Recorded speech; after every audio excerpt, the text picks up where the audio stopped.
बच्चे जब बेचारे डेली देखते कि उनका अब्बा उनकी अम्मा के ऊपर चढ़ के ये यमन का तीता क्या कर रहा है, वो भी सोचते कि ये क्यों करता है और ये क्या होता है। उस बच्चे की ट्यूशन में एक दोस्त थी। उसने क्या किया, अपने दोस्त को लेके छत पे चला गया। स्टोरी शुरू करने से पहले अगर आपने अभी तक चैनल को सब्सक्राइब नहीं किया तो मैं आपको वार्न कर रहा हूँ, आपकी नुन्नू छोटी रह जाएगी और आपका खड़ा होना बंद हो जाएगा। जल्दी से चैनल को सब्सक्राइब कर लें और वीडियो को लाइक कर दें। तो चलिए यमन का तीता शुरू करते हैं। हमारी रोजमर्रा जिंदगी में हम जो भी करते हैं उसका असर हमारे बच्चों पे जरूर होता है। हम चाहे कोई गलत एक्टिविटी करें या कोई पॉजिटिव एक्टिविटी करें, हमारे बच्चे हमें देख देख के ही सीखते हैं और वो चीज़ें खुद भी करते हैं। अब ऐसे ही आपको एक घर की स्टोरी सुनाता हूँ। जब बंदा सारा दिन काम करके थक हार के अपने घर आता है सुकून हासिल करने के लिए, लेकिन उसको अपने माइंड को रिलैक्स करने के लिए जिस चीज़ की ज़रूरत होती है उसके लिए वो अपने बच्चों के सोने का वेट करने लग जाता है। जो ही उसके बच्चे सोते हैं वो अपनी बेगम के साथ यमन का तीता शुरू कर देता है। अब यमन का तीता करने के दौरान जब उनका बिस्तर जोर जोर से हिलता है, आवाजें निकलती हैं, तो बच्चों की आंख खुल जाती है। थोड़ा थोड़ा अंधेरा होने की वजह से माँ बाप को बच्चे नजर नहीं आते और बच्चों को ठीक से माँ बाप नजर नहीं आते, लेकिन वो देखते हैं कि ये हो क्या रहा है। हमारा अब्बा हमारी अम्मा के साथ ये कर क्या रहा है, ये नए नए तरीकों के साथ ये कौन सी एक्सरसाइज कर रहे हैं। बच्चे भी अपने दिमाग में ये चीजें सोचते हैं। अब वो बच्चा डेली जब ऐसे ही अपने माँ बाप को यमन का तीता करते हुए देखता, या कभी किचन में चुम्मा चाटी करते हुए देख लेना, या कभी फ्राइडे वाले दिन इकट्ठे नहाते हुए देख लेना, तो ये सब चीजें उस बच्चे के दिमाग में बैठ जाती थी। वो जहाँ पे ट्यूशन जाता था उस ट्यूशन में उसकी एक छोटी सी बच्ची दोस्त बनी हुई थी, जिसके साथ वो अपना सारा ट्यूशन का टाइम गुजारता। अब ट्यूशन में स्कूल का काम मुकम्मल करने के बाद टीचर बच्चों को कुछ देर खेलने के लिए छत पे भेज देती, जाओ बच्चों थोड़ी देर खेल के आ जाओ। और अब डेली सारे बच्चे छत पे खेलने के लिए चले जाते। हर बच्चा अपनी अपनी शरारतों में मशगूल होता था और ये जो बच्चा था इसके दिमाग में वही चीजें चलती रहती थी जो ये रात को और पूरा दिन अपने घर पे देखता।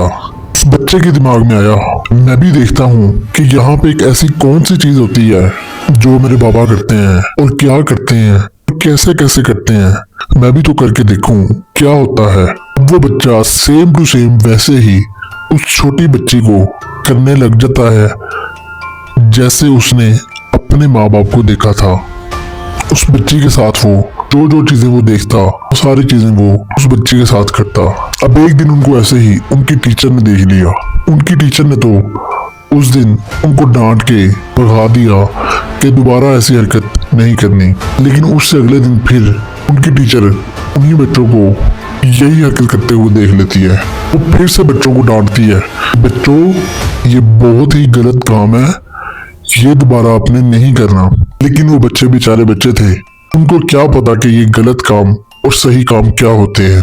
वो तो जो देखते हैं वो वही करते हैं। 5-7 दिन यही हरकत देखने के बाद टीचर ने उस लड़के के पेरेंट्स को बुला लिया। लड़के के पेरेंट्स को नहीं बुलाया, अगर मैं उनके पेरेंट्स को बुलाऊंगी तो वो गुस्सा करेंगे। उसने उस छोटे बच्चे के पेरेंट्स को बुला लिया और उनको बताया कि उनका बच्चा क्या करता है डेली इस बच्ची के साथ। अब माँ बाप ने बच्चे को बुलाया अपने पास और उसको समझाने की कोशिश की, बेटा ये काम बिल्कुल भी अच्छा नहीं है, ऐसा नहीं करते। आपको किसने कहा है कि ये करो, या आपने कहाँ देखा है कि ऐसा करना चाहिए। बच्चा टीचर के सामने ही कहता है कि मम्मा आप भी तो डेली रात को पापा के साथ करती हो ना ऐसे ही। कभी आप बाथरूम में करती हो, कभी आप किचन में करती हो, कभी आप रात को करती हो। ये बच्चे की बात सुन के टीचर भी हंसने लग जाती है और कहती है कि ये सारा कसूर आप दोनों पेरेंट्स का है। आपका बच्चा जो देखता है वही वो आगे कर रहा है। आपको ये अपने सारे काम पर्दे में रह के करने चाहिए। अगर आपके बच्चे ये चीज़ें देखेंगे तो वो यही सीखेंगे, वो इनको करने की कोशिश करेंगे। आखिर ऐसा करने से होता क्या है? आइंदा से आप मेरे साथ वादा करें, आप कभी भी इस चीज़ को कंफर्म किए बगैर कि हमें बच्चे नहीं देख रहे, आप अपना यमन कतीता नहीं करेंगे। पेरेंट्स भी फिर टीचर से माजरत करते हैं, आइंदा से एहतियात करने की जुबान दे देते हैं। इस कहानी से सबक ये मिलता है, अगर आप अपने घर में बगैर लिबास के घूमेंगे, आपके बच्चे भी बगैर लिबास के घूमने की आदत डालेंगे। अगर आप कोई भी नेगेटिव एक्टिविटी अपने घर में करते हैं तो आपके बच्चे भी वही एक्टिविटी करेंगे। तो हमेशा अपनी जितनी भी एक्टिविटीज है वो सारी पॉजिटिव रखें। अगर आप नेगेटिव एक्टिविटी करना भी चाहते हैं तो इस चीज को जरूरी बनाएं कि आपका कोई भी बच्चा उसको ना दिखे, नहीं तो उसके नुकसानात आपको भी देखने पड़ेंगे। अपना बहुत सारा ख्याल रखें, खूब सारा यमन कतीता करें, एंजॉय करें।